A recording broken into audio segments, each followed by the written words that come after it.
News first சக்தி TV பிரதான செய்திகளின் தலைப்புச் செய்திகள்.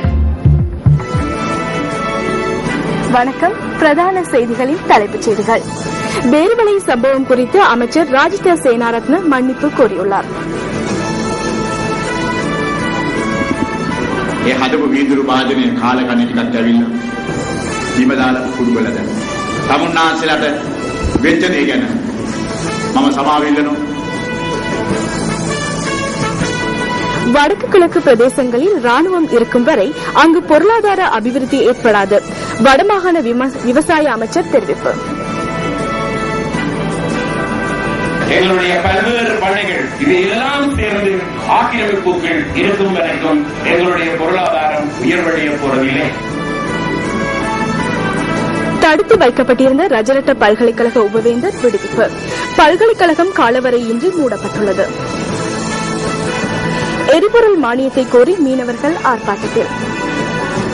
விரிவான செய்திகளுடன் எமது பிரதான கலையகத்தில் கிருஷாந்த் ராஜ் மற்றும் சந்திரிகா. நன்றி சிவாந்தி. வணக்கம். இது நியூஸ் ஃபர்ஸ்டின் பிரதான செய்தி. இனி விரிவான செய்திகள். கிளிநொச்சி வட்டக்கச்சி மாயவனூர் பகுதியில் ஏற்ற நீர்ப்பாசன திட்டத்துக்கான அடிக்கல் நாட்டு விழா வடமாகாண முதலமைச்சர் சி வி விக்னேஸ்வரன் தலைமையில் இன்று நடைபெற்றது. வடமாகாண சபையின் 32 மில்லியன் ரூபாய் நிதி ஒதுக்கீட்டின் கீழ் முன்னெடுக்கப்படுகின்ற இந்த திட்டத்தினால் சுமார் 100கணக்கான குடும்பங்கள் நன்மை பெற உள்ளன. இந்த நிகழ்வில் பாராளுமன்ற உறுப்பினர் எஸ் ஸ்ரீதரன், வடமாகாண சபை உறுப்பினர்கள், நீர்ப்பாசன திணைக்கள அதிகாரிகள் மற்றும் பொதுமக்கள் பலரும் கலந்து கொண்டிருந்தனர். இந்த நிகழ்வில் கலந்து கொண்ட வடமாகாண முதலமைச்சர் தற்போதைய அரசியல் கலாச்சாரம் தொடர்பில் கருத்து தெரிவித்தார். இப்பொழுதெல்லாம் அரசியலிலே கோழி கலாச்சாரம் தான் நடக்கின்றது. அதனை ஆமை கலாச்சாரமாக மாற்ற வேண்டும் என்று நாங்கள் நினைக்கின்றோம். ஒரு கோழி ஒரு முட்டையை இட்டுவிட்டு எல்லா ஊருலகம் எல்லாம் சொல்லி தெரியும், நான் இந்த முட்டையை இட்டுவிட்டேன். ஆமை 100க்கு மேலாக முட்டைகளை இட்டுவிட்டு எவருக்குமே சொல்லாது, எல்லாவற்றையும் மூடி வைத்துவிடும். வெளியிலே சொல்ல வேண்டும் என்றதுதான் இப்பொழுதைய எங்களுடைய அரசியல் கலாச்சாரம். அது எவ்வாறு இருப்பினும் வெளியிலே சொல்லக்கூடிய ஒரு அரசியல் கலாச்சாரத்துக்கு ஏற்றவாறு இந்த திட்டத்தை வகுத்திருக்கின்றார்கள். ஆகவே எம்மை பொறுத்தவரையிலே எம்முடைய பணத்திலே, எமக்கு தரப்பட்ட பணத்திலே அந்த பணத்தை நாங்கள் சேமித்து அதற்குரியவாறு இந்த திட்டத்தை அமைத்து கொடுக்க முன்வந்துள்ளோம் என்றால், எமக்கு தருவது குறைவாக இருந்தாலும் அதை நாங்கள் நிறைவாக உங்களுக்கு தருவதற்கு சகல நடவடிக்கைகளும் எடுத்து வருகின்றோம்.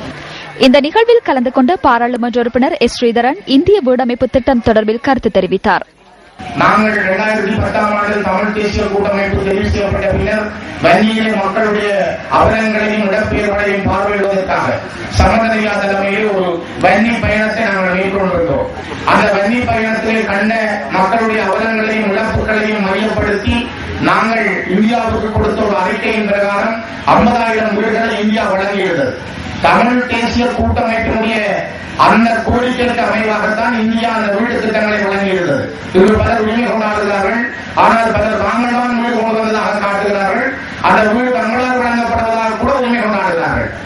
முல்லைத்தீவு எல்லை கிராமமான கொக்குளாய்வெளி கிராமத்தில் உள்ள பூர்வீக இடங்கள் பறிக்கப்படுவதாக வடமாகாண கல்வி அமைச்சர் இங்கு கருத்து தெரிவித்தார். கொக்குளாய்வெளி முல்லைத்தீவு மாவட்டத்துக்கு எல்லைப்புற கிராமம். அதில் பாரம்பரியமாக இருந்த எங்கள் தமிழருடைய பூர்வீக காணிகளை இப்பொழுது பிடித்து சிறிய சிறிய கொட்டில்களை அமைத்து கொடுத்திருக்கிறார்கள். நாட்டு கொட்டில் இருக்கு பார்த்தால், அதாவது பக்கத்துல கல் வீடுகளை கட்டி கொடுக்கிறார்கள். அடுத்த நாளைக்கு இன்னொரு 2-3 மாதத்துல மின்சாரமும் பாதையும் போட்டு விடுவார்கள். பாருங்கள் எத்தனை மாதங்களுக்கு செய்தார்கள்.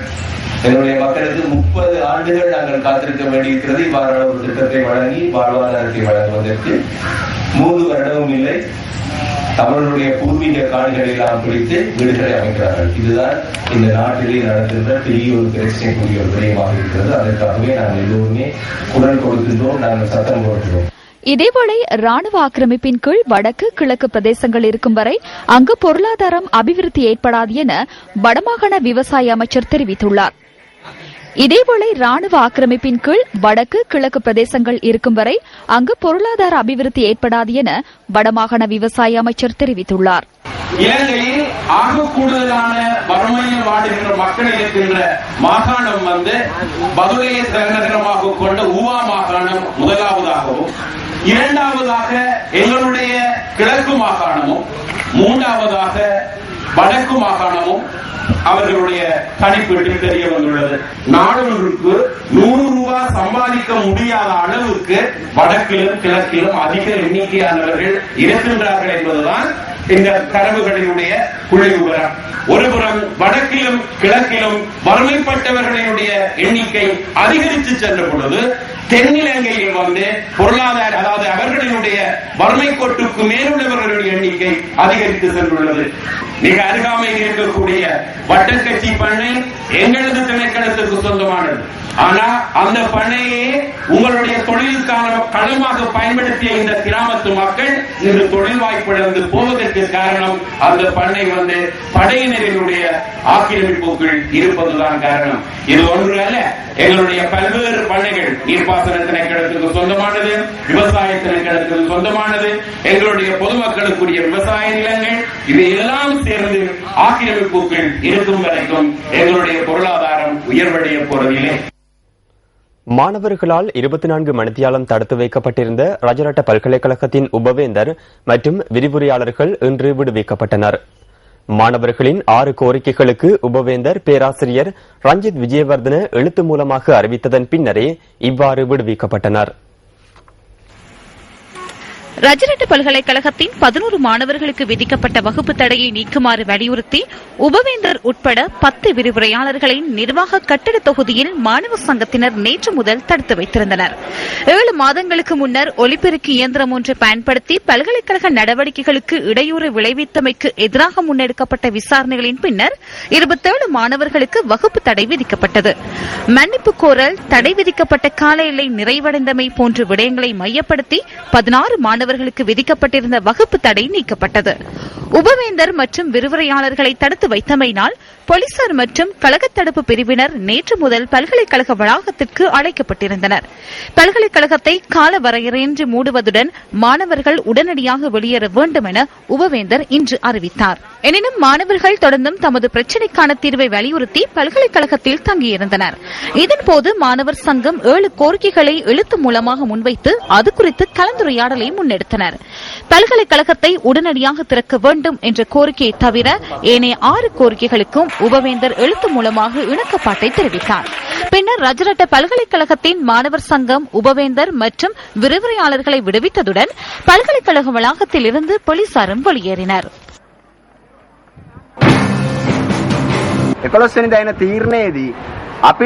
கடந்த 11ஆம் தேதி எடுக்கப்பட்ட தீர்மானம் நியாயமான முறையில் அமைந்து வகுப்பு தடை விதிக்கப்பட்ட மாணவர்கள் நிபந்தனைகள் என்று விடுவிக்கப்படாவிட்டால் போராட்டத்தை முன்னெடுப்போம் என தெரிவித்தோம். இதன் அடிப்படையில் போராட்ட நடவடிக்கையினை முன்னெடுத்து வெற்றி கொண்டுள்ளோம்.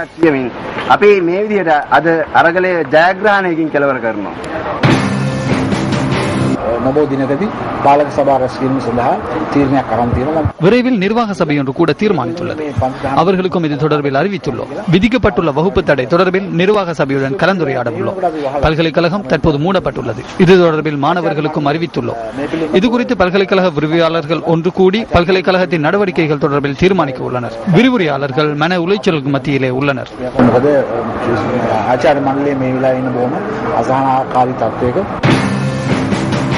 අපි කිව්වොත් 10,000ක් ගත්තොත් ඔතන වැඩිපුරම ඇති එක පීඨයක 20-25ක් ඇති. ඒ අය நாம் 10,000 பேரை எடுத்தால் ஒரு பீடத்தில் 20 அல்லது 25 பேர் இருப்பார்கள். அவர்கள் சட்டவிரோத நடவடிக்கைகளில் ஈடுபடுகின்றனர். நாசகார செயற்பாடுகள் இடம்பெறுமாக இருந்தால் பல்கலைக்கழகத்தை மூடுவதற்கு நடவடிக்கை எடுக்கின்றோம். விரைவில் பல்கலைக்கழகத்தை திறப்பதற்கு நடவடிக்கை எடுப்போம். විවෘත කරන්න බලාපොරොත්තු වෙනවා. இதேவேளை பல கோரிக்கைகளை முன்வைத்து ஸ்ரீ ஜெயவர்தனபுர பல்கலைக்கழக மாணவர்களின் சத்தியாகிரக போராட்டம் ஆரம்பிக்கப்பட்டு 50 நாள் பூர்த்தியை முன்னிட்டு ஆர்ப்பாட்டம் ஒன்று நடைபெற்றது. இந்த போராட்டம் பல்கலைக்கழக நிர்வாக கட்டிட தொகுதிக்கு அருகில் முன்னெடுக்கப்பட்டது.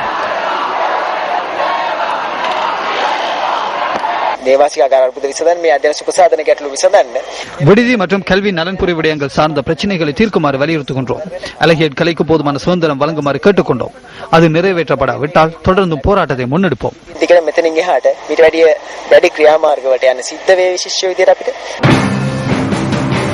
තවදුරටත් මේ සමාජ කවුරු හරි හිතනවා නම් மாணவர்களின் போராட்டங்கள் ஊடாக அனாவசியமான பிரச்சனைகள் தோன்றுவதாக யாரேனும் கூறுவார்களாயின் தற்போது மாணவர்கள் முன்னெடுக்கின்ற போராட்டங்களை பார்க்குமாறு கேட்டுக்கொள்கின்றோம்.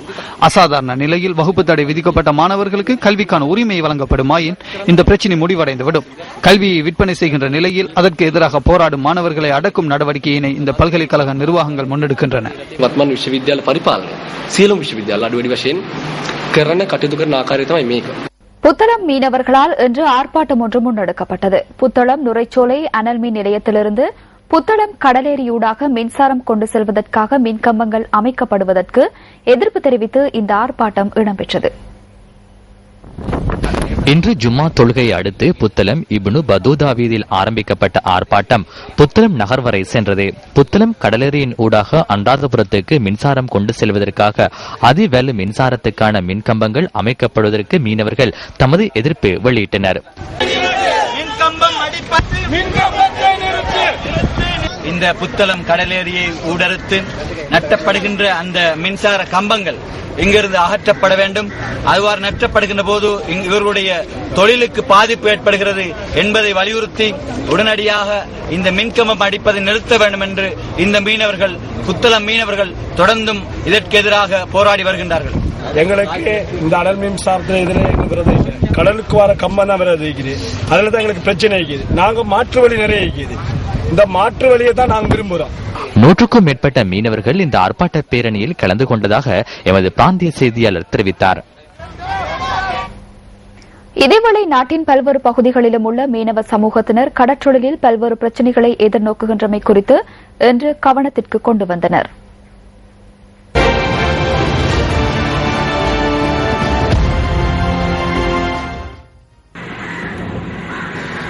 டெவினுவர மீனவ துறைமுகத்திலிருந்து பேரணியாக வருகை தந்த மீனவர்கள் ஸ்ரீ விஷ்ணு தேவாலயத்திற்கு முன்பாக இன்று முற்பகல் ஆர்ப்பாட்டத்தில் ஈடுபட்டனர். எரிபொருள் மானியத்தை மீண்டும் பெற்றுத்தருமாறு வலியுறுத்தி இன்று இந்த ஆர்ப்பாட்டம் முன்னெடுக்கப்பட்டது.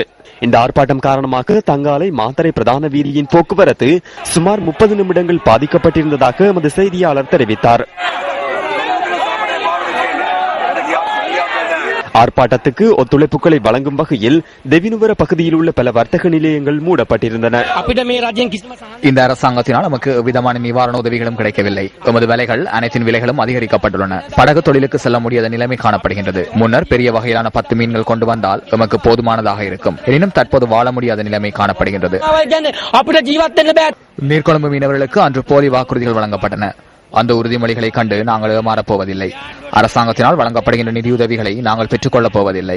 இந்த அரசாங்கத்தில் மீறப்பட்ட உறுதிமொழிகளுடனான திரைப்படத்தில் நடிக்கின்ற நடிகர்களே இருக்கின்றனர். இதேவேளை வீரகட்டிய பிரதேசத்தில் இன்று இடம்பெற்ற நிகழ்வொன்றில் இந்த பிரச்சினை தொடர்பில் ஐக்கிய தேசிய கட்சியின் பாராளுமன்ற உறுப்பினர் சஜித் பிரேமதாச கருத்து தெரிவித்தார்.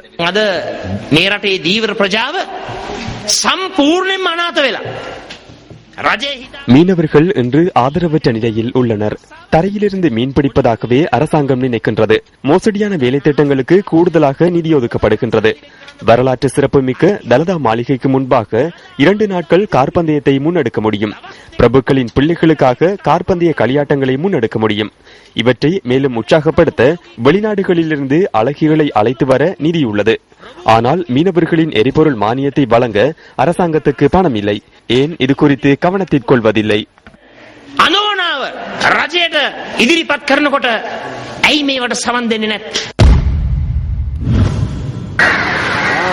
இதேவேளை ஹம்பாந்தோட்டை மீனவ துறைமுகத்திலிருந்து கடலுக்கு சென்ற மீனவர்கள் மீண்டும் கரையை நோக்கி வருவதில் பல்வேறு பிரச்சனைகளை எதிர்நோக்கியுள்ளனர். மணல் மேடுகள் காணப்படுகின்றமையே அதற்கான காரணமாக அமைகின்றது. துறைமுகத்தின் நுழைவாயிலுக்கு அருகில் மணல் அப்புறப்படுத்தப்படாமையினால் மீனவர்கள் பல்வேறு அசௌகரியங்களை எதிர்நோக்குகின்றனர். இதேவேளை காலி தொடர்ந்துவ பகுதியை அண்மித்துள்ள மீனவர்கள் இன்று ஆர்ப்பாட்டம் ஒன்றில் ஈடுபட்டனர். காலி கொழும்பு பிரதான வீதியின் தொடர்ந்துவ மீனவ துறைமுகத்திற்கு அருகில் இந்த ஆர்ப்பாட்டம் முன்னெடுக்கப்பட்டது.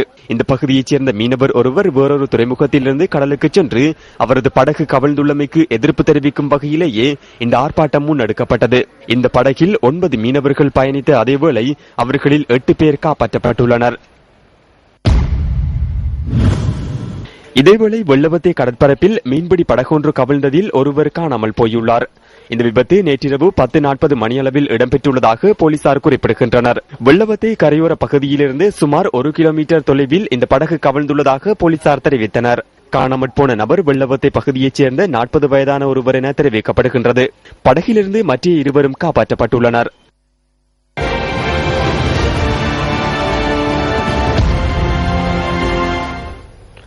அலுவகம மற்றும் வேர்வலை ஆகிய பகுதிகளில் இடம்பெற்ற அமைதியின்மையின் போது சேதமடைந்த வீடுகள் மற்றும் கட்டடங்களை புனரமைக்கும் நடவடிக்கை இன்று ஆரம்பிக்கப்பட்டது. மேற்கு பிராந்திய பாதுகாப்பு படையின் கட்டளை தளபதி மேஜர் ஜெனரல் உபய மெதவல தலைமையில் இந்த வேலை திட்டம் ஆரம்பமானது. அலுவகம மற்றும் வேறுவலை பகுதிகளில் சேதமடைந்த வீடுகள் மற்றும் சொத்துக்களை புனரமைக்கும் நடவடிக்கை முப்படைகளின் தலைமையில் இடம்பெறுகின்றது. 1 மாத காலத்திற்குள் இந்த புனரமைப்பு பணிகளை நிறைவு செய்ய நடவடிக்கை எடுத்துள்ளதாக மேற்கு பிராந்திய பாதுகாப்பு படையின் கட்டளை தளபதி மேஜர் ஜெனரல் உபய மெதவல தெரிவித்தார். முப்படைகளின் 780 வீரர்களின் ரெஜிமெண்ட் படைப்பிரிவினரால் இந்த புனரமைப்பு பணிகள் முன்னெடுக்கப்படுகின்றன. இதற்காக அரசாங்கத்தினால் 200 மில்லியன் ரூபாய் நிதி ஒதுக்கீடு செய்யப்பட்டுள்ளது.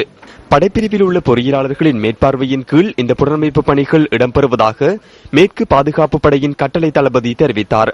இதேவேளை மேற்கு பிராந்திய பாதுகாப்பு படையின் கட்டளை தளபதி உள்ளிட்டோரின் பங்கு பெற்றலுடன் பேருவளையில் நேற்று இடம்பெற்ற கூட்டத்தின் போது அமைச்சர் ராஜித சேனாரத்ன அசம்பாவித சம்பவங்கள் தொடர்பில் மன்னிப்பு கோரினார்.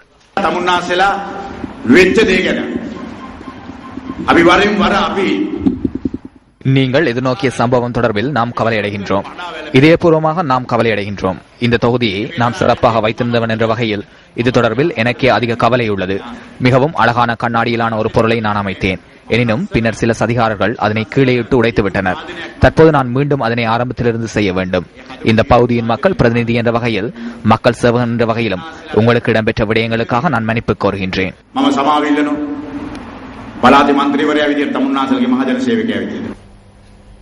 இலங்கையில் இடம்பெற்றதாக கூறப்படும் மனித உரிமை மீறல்கள் தொடர்பிலான விசாரணைகளுக்காக நியமிக்கப்பட்டுள்ள குழுவுக்கு ஒத்துழைப்பு வழங்குவதற்கு நிபுணர் குழு ஒன்று நியமிக்கப்பட்டுள்ளமையை பிரித்தானிய வெளிவிவகார செயலாளர் வில்லியம் ஹேக் வரவேற்றுள்ளார். இவ்வாறான விசாரணைகளுக்காக தாம் தொடர்ந்தும் ஒத்துழைப்பு வழங்கியதாகவும் அதனை பெற்றுக் கொள்வதற்காக பிரித்தானியா விசேட செயற்பாடுகளை நிறைவேற்றியுள்ளதாகவும் வில்லியம் ஹேக் கூறியுள்ளார். இந்த விசாரணைகளுக்கு ஒத்துழைப்பு வழங்குமாறும் மனித உரிமை ஆணையாளர் அலுவலகத்துடன் ஒத்துழைப்புடன் செயற்படுமாறும் இலங்கைக்கு கோரிக்கை விடுத்திருக்கும் பிரித்தானிய வெளிவிவகார செயலாளர் விசாரணைகளுக்கு தடை ஏற்படாத வகையில் செயற்படுவதற்கு சந்தர்ப்பத்தை பெற்றுத்தருமாறும் கூறியுள்ளார். இலங்கையின் நல்லிணக்கம் மற்றும் உண்மையை உறுதிப்படுத்திக் கொள்வதற்கு இவ்வாறான விசாரணை முக்கிய ஒரு படிமுறை என அவர் மேலும் சுட்டிக்காட்டியுள்ளார்.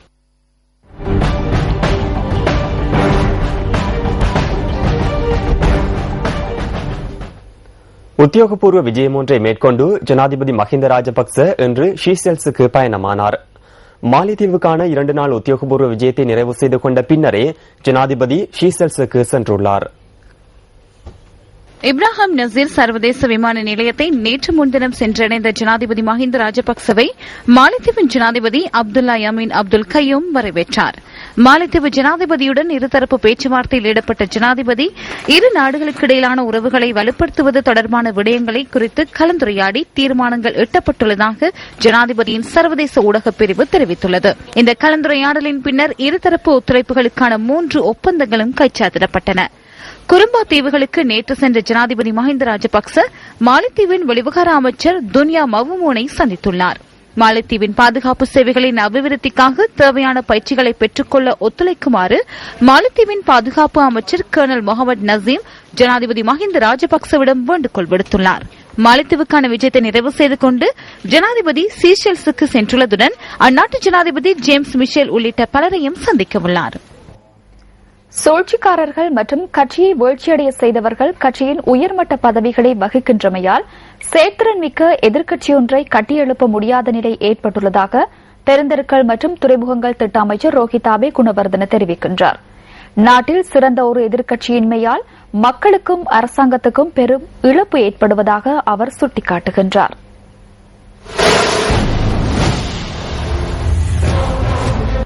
මේ රටේ විපක්ෂ නායක රනිල් වික්‍රමසිංහ මැතිතුමාගෙන් இந்த நாட்டின் அரசாங்கம் என்ற வகையில் ஆளுந்தரப்பு என்ற வகையில் எதிர்க்கட்சி தலைவர் ரணில் விக்ரமசிங்கவிடம் நாம் ஒரு கோரிக்கையை முன்வைக்கின்றோம். இன்று நாட்டில் சேற்றுடன் மிக்க அரசாங்கம் ஒன்று இருக்கின்றது. பொருளாதாரத்தையும் அபிவிருத்தியையும் முன்னெடுத்துச் செல்கின்ற இந்த அரசாங்கத்திற்கு சேற்றுடன் மிக்க எதிர்க்கட்சி ஒன்று தேவை. உண்மையான எதிர்க்கட்சி ஒன்றை உருவாக்கி தருமாறு நாம் ரணில் விக்ரமசிங்கவிடம் கோரிக்கை விடுக்கின்றோம். இந்த எதிர்க்கட்சி வலுவான சேற்றுடன் மிக்க எதிர்க்கட்சியாக மாறுவது எப்படி? யார் இதனுள் இருக்கின்றார்கள்? எமது கட்சியிலிருந்து விரட்டிய மங்கள சமரவீரர் இருக்கின்றார். ஏன் இவர்களுக்கு தலைமைத்துவத்தை வழங்கி இருக்கின்றார்கள்? வரலாற்றை பாருங்கள். வரலாற்றில் இவர்கள் காட்டிக் கொடுத்தவர்கள், மரபுரிமைகளை காட்டிக் கொடுத்தவர்கள். இவ்வாறானவர்களுக்கு தான் தலைமைத்துவத்தை வழங்கப் போகின்றார்கள். இவர்கள்தான் கருவாத்தடி ராணுவத்திற்கு தலைமைத்துவத்தை வழங்கினார்கள். அடுத்ததாக யார் செயற்குழுவில் இருக்கின்றனர்? செயற்குழுவின் தலைமைத்துவத்தை கரு ஜெயசூரியவுக்கு வழங்கினார்கள். ஐக்கிய தேசிய கட்சியினால் பலன் எதுவும் இல்லை. இந்த கட்சியுடன் தொடர்ந்து முன்னோக்கி பயணிக்க முடியாது என்று கூறி 18 பேருடன் அரசாங்கத்துடன் இணைந்து கொண்டவர். இவர்கள் இந்த கட்சியை காட்டிக் கொடுத்தவர்கள். அவ்வாறானவர்களைத்தான் ரணில் விக்ரமசிங்க தன்னுடன் வைத்துக் கொண்டு செயற்குழுவை ஒப்படைத்திருக்கின்றார். எதிர்க்கட்சி தலைவரே, உங்களுக்கு பொறுப்பொன்று இருக்கின்றது. உங்களுடைய கட்சியை சுத்தப்படுத்துங்கள். ஐக்கிய தேசிய கட்சியையும் சிறிகொத்தாவையும் சுத்தப்படுத்துங்கள். சிறிகொத்தாவில் உள்ள நாய்களையும் தில்லுப்பூச்சிகளையும் வெளியே தள்ளுங்கள். அவர்களை வெளியே தள்ளி சிறிகொத்தாவை சுத்தப்படுத்தி பாலால் கழுவி ஐக்கிய தேசிய கட்சியாக மாற்றுங்கள். இவ்வாறானவர்களுடன் முன்னோக்கி சென்றால் ஐக்கிய தேசிய கட்சியால் எதிர்க்கட்சியொன்றை முன்னெடுக்க முடியாத நிலை ஏற்படும். திருகோணமலை மாவட்டத்தில் உள்ள பெரும்பாலான வயல் நிலங்களுக்கு தேவையான நீர் கிடைக்காமையினால் விவசாயிகள் பெரும் அசௌகரியங்களை எதிர்நோக்கி வருகின்றனர். மூதூர் பகுதியில் உள்ள சுமார் 90% வயல் நிலங்களுக்கான நீரை விநியோகிக்க முடியாத நிலைமை ஏற்பட்டுள்ளதாக விவசாயிகள் தெரிவிக்கின்றனர். இதனால் 6000 ஏக்கர் வயல் நிலப்பரப்பு நீரின்றி முற்றாக அழிந்துவிடும் நிலையில் உள்ளதாக பிரதேச மக்கள் அங்கலாய்க்கின்றனர். இதேவேளை மூதூரை அண்டிய பிரதேசங்களில் உள்ள 4000 ஏக்கர் வயல் நிலப்பரப்புகளும் பாதிக்கப்பட்டுள்ளதாக எமது பிராந்திய செய்தியாளர் தெரிவிக்கின்றார். இதனிடையே சட்டவிரோதமாக நீர் மறைக்கப்படுவதும் மற்றும் பதிவு செய்யப்படாத வயல் நிலங்களுக்கு நீர் வழங்குவதே இந்த நிலைமைக்கு காரணம் என விவசாயிகள் தெரிவிக்கின்றனர். வயலும் எங்களுக்கு வயல் விதைக்கும் போது தந்த தண்ணியை தவிர இதுவரையில் எங்களுக்கு நீர்வனம் வழங்கப்படவில்லை. எங்களுக்கு நீரை தரும்போது இடையில உள்ளவர்கள் நீரை மறைத்து அவங்களை பிரயோசனைப்படுத்திக் கொண்டு வருகிறார்கள். எங்களுக்கு நீரை விடும்போது எங்களோட வெளிகளுக்கு வந்து சேரவில்லை. இந்த வெளி சேரவின காரணமாக எங்களோட டிபார்ட்மெண்ட்டுக்கு போய் நாங்கள் சகல முறைகளும் பேசிக்கொண்டு எங்களுக்கு சொன்ன முறை எங்களோட பேச்சுகளை அங்கீகரிக்கப்படவில்லை. எனினும் மூதூர் பிரதான வாய்க்காலில் நீர்மட்டம் குறைந்துள்ள நிலையில் நீர் பம்பிகள் மூலம் வேளாண்மைக்கு தேவையான நீர் பாய்ச்ச நடவடிக்கை எடுத்துள்ளதாக எமது பிராந்திய செய்தியாளர் தெரிவித்தார். எனினும் இது தொடர்பாக சம்பந்தப்பட்ட அதிகாரிகளுக்கு தெரிவித்த போதிலும் அவர்கள் அசம்பந்த போக்கை கடைபிடிப்பதாக பிரதேசத்தின் விவசாயிகள் கவலை தெரிவிக்கின்றனர். தண்ணி வந்து சேருதில்லை. இது சம்பந்தப்பட்ட அதிகாரிகள்கிட்ட நாங்க வழங்கப்படுத்தினா அந்த ஆக்கள் தண்ணி தாரேன் 1 நாள் 2 நாள் தாரங்கிறாங்க. எங்களுக்கு எக்காரணம் கொண்டும் தண்ணி வந்து சேருதில்லை. மூதுருக்கு கேட்டா தாரேன் அப்படி இப்படின்னு சொல்றாங்க. தண்ணி வந்து சேருதில்லை. இது என்ன காரணம் எங்களுக்கு தெரியாது. பக்க சார்பாக நடக்கிறாங்க. மூதூர் பகுதியில் சிரசு டிவியின் நேற்றைய சட்டண அரசியல் விவாத நிகழ்ச்சியில் தெரிவிக்கப்பட்ட கருத்துக்கள் அடுத்து.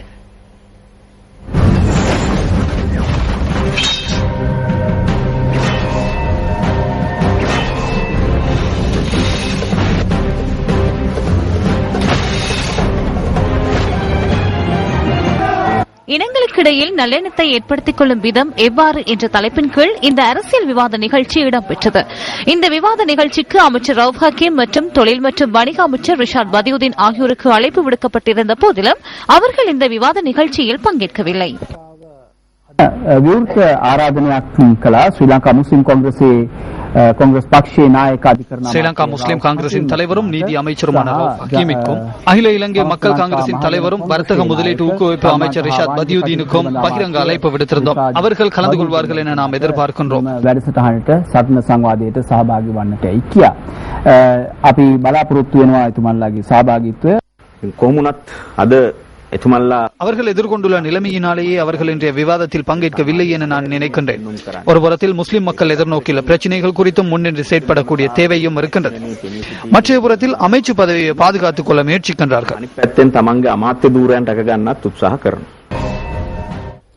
நுரைச்சோலை அனல் மின் உற்பத்தி நிலையத்தின் 3ஆம் கட்டத்தை அடுத்த மாதம் தேசிய மின் கட்டமைப்புடன் சேர்க்க முடியும் என அதன் தலைவர் WB கனகல தெரிவிக்கின்றார். 3 கட்டங்களாக முன்னெடுக்கப்படும் நுரைச்சோலை அனல் மின் உற்பத்தி நிலையத்தின் 2 கட்டங்கள் தற்பொழுது நிறைவடைந்துள்ளன. இதன் மூலம் தற்போது தேசிய மின் கட்டமைப்புக்கு 600 மெகாவாட் மின்சாரம் சேர்த்துக் கொள்ளப்படுகின்றது. 3ஆம் கட்டத்தையும் இதனோடு இணைப்பதன் மூலம் 900 மெகாவாட் மின்சாரத்தை பெற்றுக்கொள்ள முடிகின்றது.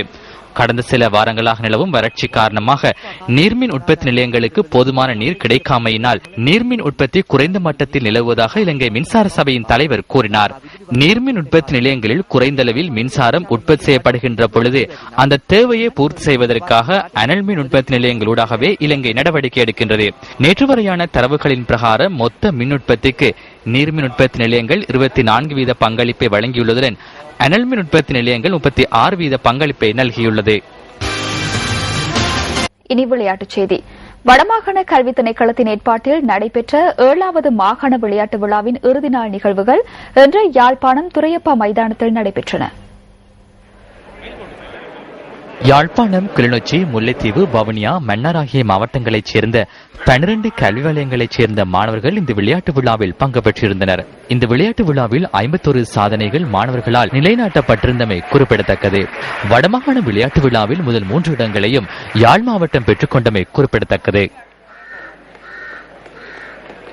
வவுனியா பூம்புகார் கண்ணகி வித்தியாலயத்திலிருந்து 15 வயது பிரிவான நாங்கள் எமது வலயத்தை சார்ந்து 4 தர 400 மீட்டரில் 1ஆம் இடத்தை பெற்று 4 தர 100 மீட்டரில் 2ஆம் இடத்தை பெற்று எமது வலயத்திற்கு பெருமை தேடி தந்துள்ளோம். நாங்கள் தேசிய மட்டத்திற்கு கால் வைத்து வெற்றியை பெறுவதற்காக இருந்தால் எமது பாடசாலையில் மைதானங்களை புதுப்பித்து உபகரணங்களை தந்து உதவி செய்தால் நாங்கள் தேசிய மட்டத்தில் முதல் நிலையில் வருவோம் என சத்திய பிராமம் செய்கிறோம். மாநிலத்தின் 7வது விளையாட்டு விழாவில் நான் ஹார்ட்லி கல்லூரியில் பயில்றேன். நான் டிஸ்கஸில் கடந்த ஆள சாதனையை முறியடித்து 15 வயது பிரிவில் தட்டுதலில் 1ஆம் இடத்தை பெற்றுக்கிறேன். இத்துடன் நியூஸ் ஃபர்ஸ்டின் இரவு 8 மணி பிரதான செய்தி நிறைவு பெறுகின்றது. வணக்கம். Hotline 0114-896-896 www.newsfirst.lk. Feedback at newsfirst.lk.